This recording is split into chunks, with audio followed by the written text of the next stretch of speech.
یہ کہانی رخسانہ بٹ کی ہے۔ رخسانہ ایک 36 سال کی خوبصورت خاتون، اونچا قد، گورا چٹا بھرا ہوا جسم، لمبی گردن، موٹی موٹی آنکھیں، لمبی لمبی پلکیں، غرض ہر لحاظ سے ایک خوبصورت خاتون۔ بھرے ہوئے تھائز، موٹی ٹانگیں، تھوڑا سا نکلا ہوا پیٹ، لمبی کمر، بڑے بڑے فروٹر۔ غرض کوئی بھی تعریف کی جائے، ہر تعریف کے لحاظ سے رخسانہ ایک خوبصورت خاتون ہے۔ رشتہ داروں میں، دوستوں میں، محلے میں، غرض جہاں پر بھی رخسانہ جاتی، مرد اس کے دیوانے ہو جاتے۔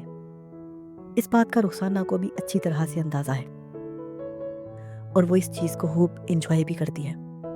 بھئی ظاہر ہے، جب کسی عورت کے بہت سے دیوانے ہوں، بہت سے عاشق ہوں، ہر نظر اس کا تعاقب کرتی ہو، تو وہ خوش کیوں نہیں ہوگی؟ چاہا جانا انسان کی بنیادی فطرت ہے، اور اس چیز سے، اس احساس سے رخسانہ اور بھی نکھر گئی ہے۔ شادی سے پہلے بھی رخسانہ ایک رومانٹک خاتون تھی۔ جب وہ ایک جوان لڑکی تھی، اس کے کئی لڑکوں کے ساتھ دوستی تھی۔ کئی اس کے عاشق تھے جن کے ساتھ وہ بات کرتی، جن کے ساتھ وہ کھیلتی، جن کے ساتھ مزے کرتی۔ کسی کو باؤ دیتی، کسی کو نہ دیتی، کسی کو تڑپاتی، کسی کو ستاتی، کسی سے بات کر لیتی، کسی کو ریجیکٹ کر لیتی۔ لیکن شادی کے بعد رخسانہ کی زندگی تھوڑی بدل گئی۔ وہی سسرال کی مشکلات جن کا سامنا ہر لڑکی کو کرنا پڑتا ہے، ان کا سامنا رخسانہ کو بھی کرنا پڑا۔ ساس اور نندوں کی تکلیفیں برداشت کرنا پڑی، کبھی کبھی خاوند کی بے رخی بھی دیکھنا پڑی، لیکن اس نے اس سب کا سامنا کیا، کیونکہ وہ کسی قیمت پر بھی اپنا گھر نہیں توڑنا چاہتی تھی۔ اس طرح رخسانہ ایک بہترین بیوی ثابت ہوئی، اور اپنے خاوند کا اعتماد جیتنے میں کامیاب ہوگی۔ خوبصورت تو وہ تھی ہی، اور ان باتوں کی وجہ سے اس کا خاوند اس کا اور بھی دیوانہ ہو گیا، اور اسے چاہنے لگا، اور اس پر پورا اعتبار بھی کرنے لگا۔ ایک سمجھدار عورت کی سب سے بڑی خواہش یہی ہوتی ہے کہ اس کا خاوند اس پر اعتبار کرے۔ جلد ہی رخسانہ اپنے خاوند کے ساتھ اپنے سسرال سے دوسرے شہر میں شفٹ ہو گئی۔ کاروبار کے سلسلے میں شفٹ ہونے سے رخسانہ کے بیشتر مسائل ختم ہو گئے۔ ساس سسر نندوں کی تنگی ختم ہو گئی، اور زندگی میں خوشیاں آ گئی۔ اب بس اپنا خاوند اور اپنے بچے اور اپنا گھر، ہر لحاظ سے خوشیاں۔ خاوند اس پر نثار ہے، اس سے پیار بھی کرتا ہے، اس کی جسمانی ضرورتیں بھی پوری کرتا ہے، اور دیگر ضرورتیں بھی پوری کرتا ہے۔ گھر میں ہر طرح سے خوشیاں ہیں۔ کیوں شادی کے 10 سال گزر گئے ہیں۔ خاوند کے پاس چونکہ پیسہ بھی ہے، اچھا بزنس بھی ہے، تو وہ شوقین مزاج تو ہے ہی۔ رخسانہ کو جلد ہی اس بات کا اندازہ ہو گیا تھا، اور ایک تو لڑکی کے ساتھ بات کرتے ہوئے اپنے خاوند کو پکڑ بھی لیا تھا۔ لیکن ایک سمجھدار خاتون ہونے کے ناطے رخسانہ نے یہ سب برداشت کیا، اور اپنے خاوند کو سمجھا بجھا کر اپنے رشتے کو قائم رکھا۔ لیکن شوقین مرد کہاں باز آتے ہیں؟ ایسا ہی رخسانہ کے بندے کا بھی حال ہے۔ رخسانہ کو اندازہ ہو گیا کہ اس کا خاوند ہر ہفتے یا مہینے میں 2 بار دوسرے شہر میں کاروبار کے ٹور پر جاتا ہے، تو اس کے وہاں پر دیگر خواتین کے ساتھ تعلقات ہیں۔ اب جب بھی اس کا خاوند دوسرے شہر میں کاروبار کے لیے جاتا ہے، تو وہ اس سے چوری، اس کو بتائے بغیر بازار میں شاپنگ کرنے کے لیے جاتی ہے۔ کیونکہ رخسانہ جب کنواری تھی تب سے ہی اس کو بازار جانا، شاپنگ کرنا بہت پسند تھا۔ خاوند کے ساتھ شاپنگ پر جانے میں اس کو وہ مزہ نہیں آتا جو اکیلے میں جانے میں آتا ہے، کیونکہ ایک خوبصورت خاتون جو مردوں کی نگاہوں کی عادی ہو، جو اس بات کو پسند کرتی ہو کہ اسے لوگ پسند کریں، اس پر لوگ ٹرائی ماریں، وہ عورت بلا خاوند کے ساتھ جانا کیوں پسند کرے گی؟ اور اب تو اس کو ساری خوشیاں بھی حاصل تھی، ایک اچھا گھر، مالی سکون، اور ہر طرح کی خوشی۔ تو خاوند اگر عیاشی کرنے کے لیے چلا جاتا ہے تو رخسانہ بھی گھوم پھر آئے تو اس میں کیا برائی ہے؟ رخسانہ بازار میں ایک ہی دکان پر جاتی تھی، زیادہ تر ایک پٹھان کی دکان ہے، وہاں سے وہ کپڑے وغیرہ خریدتی ہے۔ رخسانہ خوبصورت تو ہے ہی، اس کی ساتھ ساتھ ہنس مکھ بھی ہے۔ جلد ہی پٹھان کے ساتھ کافی فرینک ہو گئی۔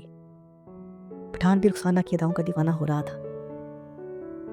ایک دن جب اس کا خاوند دوسرے شہر میں کاروباری دورے پر گیا، جو کہ کاروباری دورہ کم اور اپنی محبوباؤں سے ملنا زیادہ تھا،